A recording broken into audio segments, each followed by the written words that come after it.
Hello everyone, I'm Yuselfant. I've just blown in. And today we're back with more Dragon Age Origins and potentially more Codices because I like reading. And to me the lore is one of the best features of this game. Let's go back into Magic and Religion, and yes, we have a lot left here to read. 80, Maleficarum. It has been asked, what are Maleficarum? And what's a paladin? Oh no, wait, that's someone else. How shall we know them?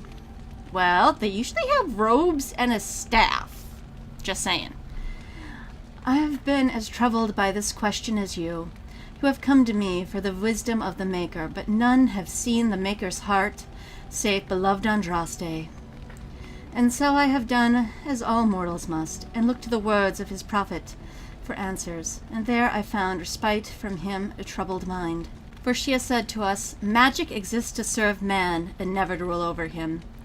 Therefore, I say to you, they who work magic which dominates the minds and hearts of others, they have transgressed the Maker's laws. Yeah, or, magic sample. They're just really, really good at their charisma rolls. Which, oh wait, there isn't a charisma roll in the Dragon Age tabletop. It would be communication. And I am way metaing this. Okay, back into it. Also, Our Lady said to us, those who bring harm without provocation to the least of his children are hated and accursed by the Maker. And so it is made clear to me, as it should be to us all, that magic which fuels itself by harming others, by letting of blood, is hated by the Maker. Those mages who honor the Maker and keep his law are welcome as our brothers and sisters. Those who reject the law of the Maker and the words of his prophet are apostate. They shall be cast out and given no place among us. From the sermons of Justinia the First. Yeah. Chantry love. The Cardinal Rules of Magic, Entry 83. You must not be under the misimpression that magic is all-powerful. There are limits, and not even the greatest mages are overcome them. True. No one, for instance, has found any means of traveling, either over great distances or small ones, beyond putting one foot in front of the other, or getting on a horse, or getting on a cart, or... The immutable nature of physical world prevents this. So no, you may not simply pop over to the Nrathos to borrow a cup of sugar, nor may you magic an easy you forget in the apprentice dormitory to your desk. You will simply have to be prepared. Aw, but that's hard. And sometimes you can't prepare for stuff. Similarly, even when you send your mind into the Fade, your body remains behind. This is true. We proved it. Only once has this barrier been overcome. Debatable.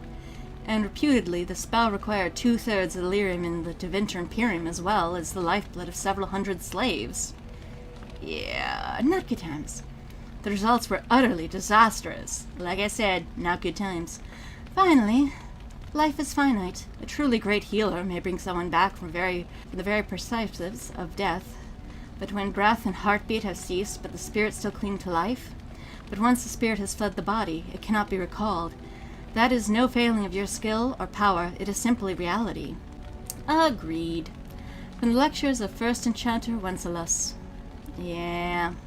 Moving on. 85. The Four Schools of Magic Creation. Opposition in all things, for earth, sky, for winter, summer, for darkness, light. My will alone is balance sundered, and the world given new life. Codices 5:5. The School of Creation, sometimes called School of Nature, is the second school of matter, the balancing force and complement of entropy. Creation magic manipulates natural forces, transforming what exists to bring new things into being. Creation requires considerable finesse, more than many other schools, and is therefore rarely mastered. Those mages who have made a serious study of creation are the highest in demand, useful in times of peace as well as war. From the Four Schools, a treatise by First Enchanter Josephs. Yeah, creation's kinda cool. The Four Schools of Magic, Entropy. To you, my second-born, I grant this gift. In your heart shall burn an unquenchable flame, all-consuming and never satisfied. Codices 5:7. The second of the two schools of matter, entropy, is the opposing force of creation. For this reason, it is often called the school of the school of Sylph can't pronounce words. Negation. Nothing lives without death. Time inevitably brings an end to all things in the material world, and yet in this ending is the seed of a beginning. A river may flood its banks, causing havoc but brings new life to its floodplain.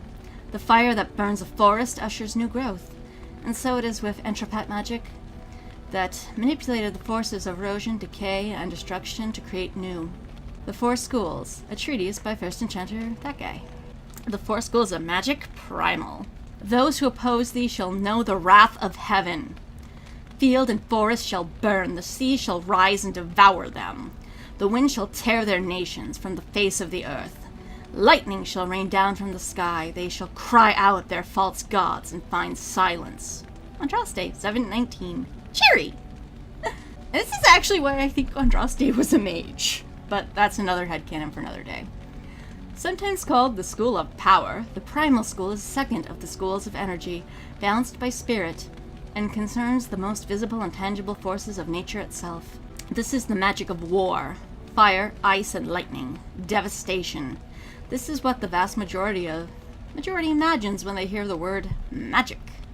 From the Four Schools, and blah blah blah blah, you know. The Four Schools of Magic, Spirit! Because we got spirit, yes we do. And the voice of the Maker shook the Fade, saying, In my image I have wrought my firstborn. You have been given dominion over all that exists. By your will, all things are done, yet you do nothing. The realm I have given you is formless, ever-changing. Daddies, 5-4. Yeah. And we're scrolling. The first of the two schools of energy, Spirit, is posed by Primal School. Woo! Rival! It is the school of mystery. The Ephemeral School. This is the study of the invisible energies which surround us at all times, yet are outside of nature. It is the Fade itself that this magic draws its power. Students of the school cover everything from direct manipulation of mana and spell energies to the study and summoning of spirits themselves. By its nature, an esoteric school, as most others know virtually nothing about the Fade, studies of spirit magic are often misunderstood by the general populace, or even confused for blood magic. An unfortunate fate for the most useful branch of study. And that's really sad. I like spirit, especially spirit healers. They're awesome. Yes. 89. Beyond the Veil, Spirits and Demons. It is challenging enough for the casual observer to tell the difference between the Fade and the creatures that live within it, let alone between one type of spirit and another. This is true. In truth, there is little that distinguishes them, even for the most astute mages. Since spirits are not physical entities and are therefore not restricted to recognizable forms, or even having a form at all, one can never tell for certain what is alive and what is merely part of the scenery. Haha, Fade trips are fun. It is therefore advised for the inexperienced researcher to greet all objects he encounters. Now I kind of wish I would have known. I could have done that throughout the entire Fade. Hello, chair! Are you a spirit? Poke, poke. Typically, we misuse the term spirit to refer only to Benegin, or at least less malevolent creatures of the Fade. But in truth, all the denizens of the realm beyond the veil are spirits. As the Chant of Light notes, everything within the Fade is mimicry of our world, a poor imitation, for the spirits do not remotely understand what they are copying. Actually, this explains their interior decoration a lot. It is no surprise much of the Fade appears like manuscript translated from Tevinter into Elysian and back again by drunken initiates. Actually, that sounds fun, because I remember learning Swedish, just how hard some things that should have been pretty simple to translate were really hard. And then once I started translating them back, realized, oh, so much is lost. And I was sober.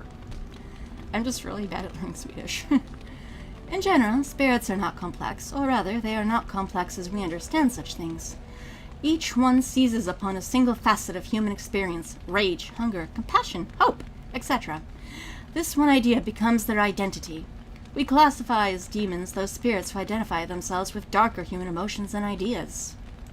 The most common and weakest form of demon one encounters in the Fade is the rage demon. They are much like perpetually boiling kettles, for they exist only to vent hatred, but rarely have an object to hate. Oh, that's a sad life. My sole purpose is hate. There's nothing to hate. You know, if we gave them a Twitter account, they would be so busy. Or, yeah, just access to message boards. Actually, never mind. Let's get back into the codices, because that explains too much. Somewhat above these are the hunger demons, who do little but eat or attempt to eat everything they encounter, including other demons. This is rarely successful, but man, that one time it is. Then there are the sloth demons. These are the first intelligent creatures one typically finds in the Fade. They are dangerous only on those rare occasions that they can be induced to get up and do harm. Ha ha ha ha, we met one that was so inclined. Desire demons are more clever and far more powerful, using all forms of bribery to induce mortals into their realm. Wealth, love, vengeance, whatever lies closest to your heart. The most powerful demons yet encountered are the pride demons, perhaps because they, among all their kind, most resemble men. Oh, I don't think that's true. From Beyond the Veil, Spirits and Demons by Enchanter Midrolem. Our last entry in magic! Yay! The Veil. I detest this notion that the veil is some manner of invisible curtain that separates the world of the living from the world of the spirits. Whether it be called the Fade or Beyond is a matter of racial politics I refuse to indulge at the moment. You know, just saying. There is no this side and that side when it comes to the veil. One cannot think of it as a physical thing or a barrier or even a shimmering wall of holy light. Thank you for very much that you imagine your perfection. Think of the veil instead as an opening one's eyes. Before you opened them, you saw our world as you see it now, static, solid, and changing. Now that they are open, you see our world as the spirits see it, chaotic, ever-changing, a realm where the imagined and the remembered have as much substance as that which is real, more in fact. The spirit sees everything as defined by will and memory, and this is why they are so very close when they cross the veil. In our world, imagination has no substance. Objects exist independently of how we remember them or what emotions we associate with them. Mages alone possess the power to change the world with their minds, and perhaps this forms the nature of a demon's attraction to them. Who can say? Regardless, the act of passing through the veil is much more about changing one's perceptions than a physical transit. The veil is an idea.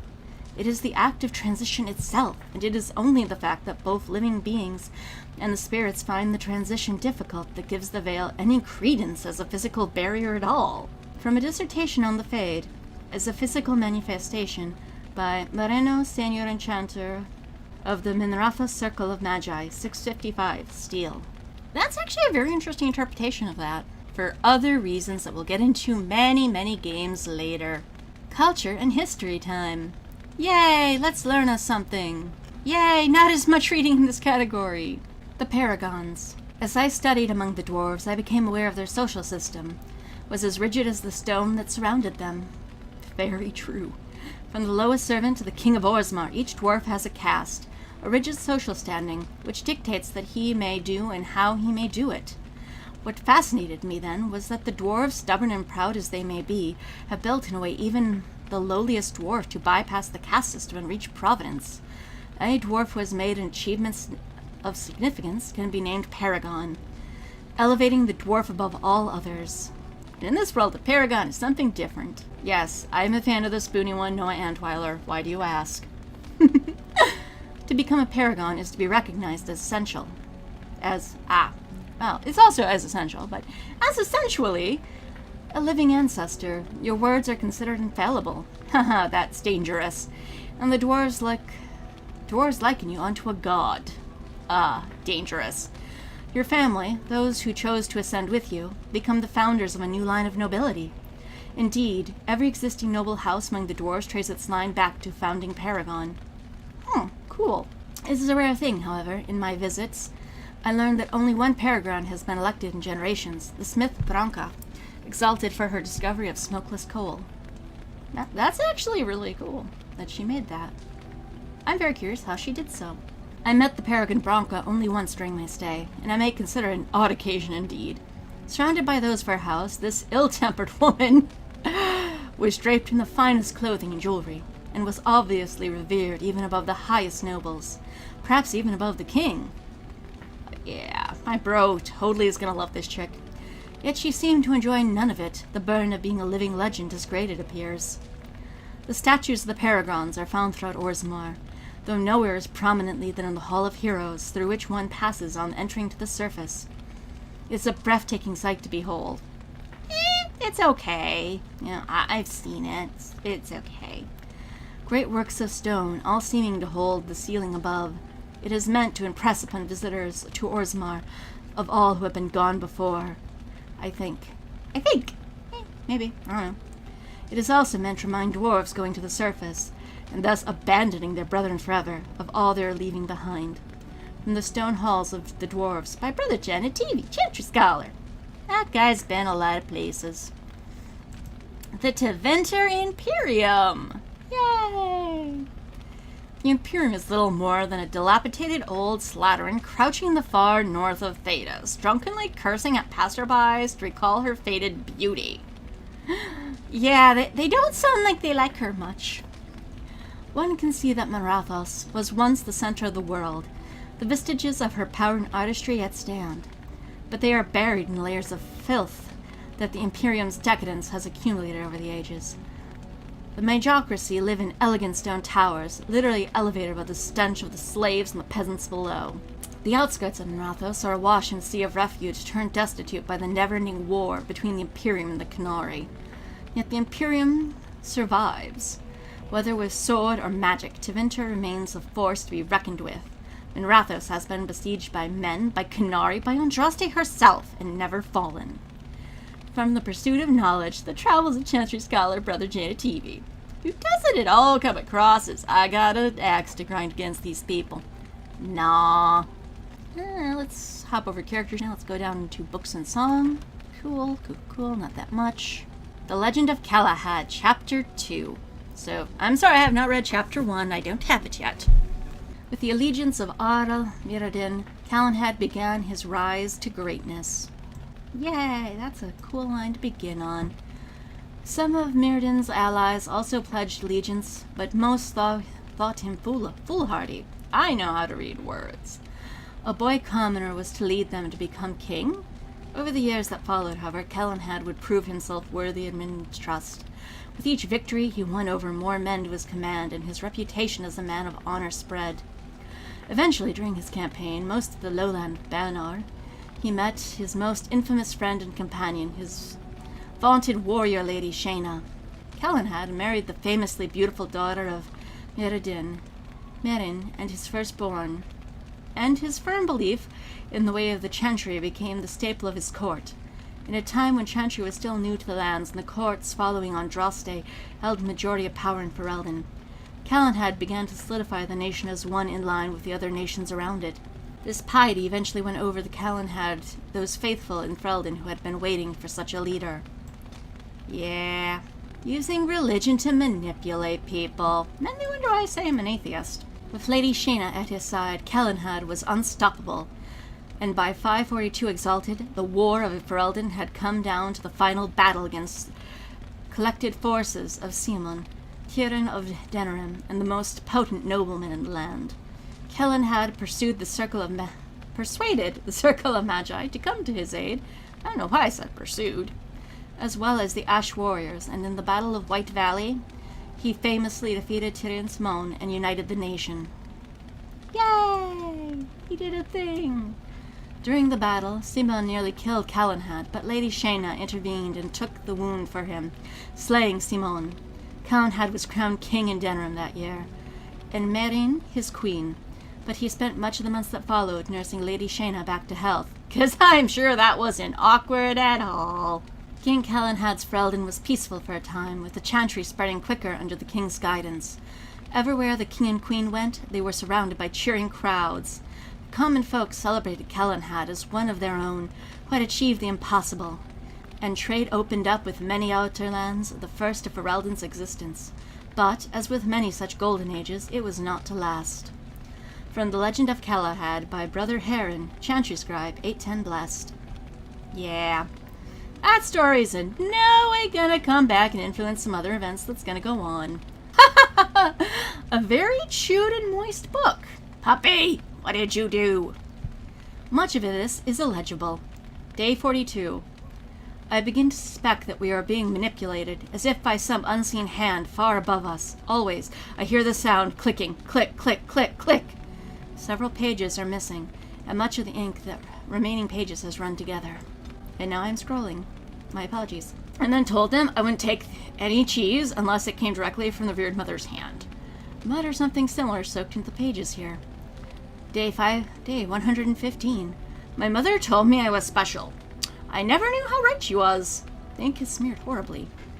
It was Euceris, I swear it. It looked just like the carving in the Arl's drawing room. I sent it to the circle to verify, but I haven't heard. A very chewed and moist book. I think someone would be a touch paranoid. Just a touch. Let's see if we have any notes. Yeah, we have a lot of notes. How do you have under character for? We have a lot of character too. Spell combinations and controls, I'm honestly going to skip because I don't really find them that interesting to read. So, do I start with notes? Yeah, let's start with notes. Might be able to read a few before we have to go. The Black Vials. Binding the first corpse walker. Let the dead no longer serve your whim. Bound by your true name, no mortal hand shall reach you. Kel Viazagat, Revenant, and perversion of an only son. Death beyond death is no longer your stepping stone through the veil. Andraste holds you, demon, and bind your rage for eternity. 6 thumbprints in blood mark the end of the text. Cheery! That's cheery. Yeah, good times. Moving on. A correspondence interrupted. A collection of embarrassing personal communications between spoiled wealthy and their objects of obsession. A delicate matter. While I am overjoyed at the prospect of having you, an unwelcome guest requires that you excuse yourself and the postern of my estate to avoid a mark upon your reputation. M. Monet, what did you do? Also, why is a Generation X character in a Dragon Age game? I'm confused. Circles within circles. Arguments between the various fraternities have become more frequent and heated. I have alerted the College of Magi in Cumberland that this needs to be addressed in coming debates, but I fear relations with the Chantry may distract them. I am confident that I can appease the Aquitarians and the Loyalists, but the Libertarians are proving divisive. I know what words mean. I should probably get my eyes checked. Oh. Are the isolationists even interested in speaking? The threat of the blight has actually served some good. Well, good for you. Imminent doom is, gonna help in unifying us under a common cause, but it does not bode well that a given table in the Great Hall is likely to be ideologically weighed against its neighbor. We can be such a moody bunch starring over our tea. We really can. Exit from the First Enchanter Irving's Notes on Unity. In other words, we have none. Desire and need. Notice the censor. Templar Dras, your remarks in front of the recruits are only the latest in a series of troubling events. I'm beginning to suspect that you may not be suited to the devotional requirements of training. Perhaps it is time for a personal evaluation of your career path within the Templars. I will schedule some time after the current employment to discuss options elsewhere in the organization. Uh-huh. Attendant Seridan, assistant to Knight Commander Gregoire. A note is scribbled in the corner. Attendant who? Options? Code for dead-end duty on Hedge Mage Hunt in the Bannon. Yeah. But here's the thing, if you're a bad Templar, I don't want you anywhere near a mage. I really don't. Ooh, I like the next one, so I'm going to go ahead and read that. Notes of Adel Foreshadow. Books to pursue for future endeavors. Lost Countenance, the Ferelden to Orlesian Phrase Book. Must not offend the potential landlords. Raising Spirits, Offerings and the Fade. Terrible twos indeed. Forest's Fall, Truth and Legend in the Search of Arthalan. Survivors? Poppycock. Origin of Thesis. Knowing more than everyone without looking like a jackass. Hey, I want that book. Never get the time to read this. Maybe there's a stage play. Maybe. I'd go see it too, but I'd much rather read the book. Irving's mistake. I followed another apprentice through supposed secret maneuvers today and exposed her tendency towards blood magic. The environment of the tower is such that certain modes of thought are encouraged, both for good and ill. The students think we toy with them. The truth is far more intricate and directed. Deviant traits must be exposed early, or the whole of Circle suffers. Uldred has been very helpful in identifying the makers to look for. I bet he was helpful. The skills he misdirects are admirable. I know things. I dare say that the apprentices should be shocked at his ability to manipulate them. Yeah, manipulate, turn into demons. Potatoes, potatoes. I must organize a retreat such that the other enchanters can benefit from his skills. No. Because that in no way is going to come back and bite you in the backside. Excerpt from the Journal of First Enchanter Irving. Oh, Irving, you well-intentioned old man you. Promises of pride. Uldred will show us the way. Finally, recognition within the circle and freedom from the scornful eye of the Templars. We will not be shunned. Be ready. Enchanter, Gravid, Libertarian. And I'm scrolling. I've spoken to him directly. His intentions are that we will demand the Templars withdraw. I don't know what I am willing to follow, but I will be present to hear his argument. Enchanter Faunst. Aquitarian. Madness! I doubt blood will be of use to you. If it is flowing down the tower steps, step away from this folly before it consumes us all. Enchanter Luvan, Loyalist. The call is made. We will stride out of here with pride in our steps, regardless of the outcome. This is for the good of the circle. Uldred will see to it. No, he won't. Libertarian, Ronos. Yeah, you guys backed the wrong pony. You really did. Yeah, I should have time for one more. It's not super long. Extracurricular studies, you say? Nudge, nudge, wink, wink. Like cheerleading and football and archery and all that good stuff, right? That's what we're talking about. Right? I have the utmost sympathy for what happened to your charge, but it is beyond the Circle's ability to anticipate every obscure demise an apprentice may face, especially involving methods outside the already extensive realm of magical study. We simply don't have the room for additional training facilities, and there are concerns that becoming too inclusive that I will not elaborate on. The request is denied. First Enchanter Sinclair. Oh, come on, he just wanted a make-out room. I don't think that's asking too much. If space is your excuse, I will surrender my quarters. Okay, that was a joke. If it is about money, I will hire the appropriate people and... Oh, my joke is going on. I will not graduate another student ignorant of weapons. Oh, weapons. Okay, gotcha. That any ditch digger can shove into his ribs.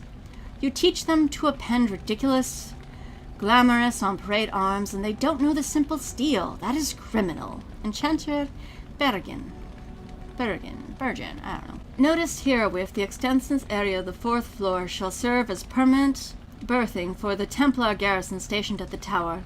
Since facilities that accommodate their particular training requirements are already on hand, they will be assuming an even closer watch over the Circle affairs. Enchanter Bergen's optional weapons training is cancelled until further notice. Enchanter Bergen has additionally stepped down from teaching duties. First Enchanter Sinclair. Aww, he just wanted to teach them how to hurt people. Come on. Nothing wrong with that. Except for everything. Okay, characters there's a lot to read, so I think we'll actually cover that next time. We've been going for a bit. I think here's a good place to cut our video. I hope you've enjoyed my stumbling attempts at reading, so until next, tak, likatilok, hello.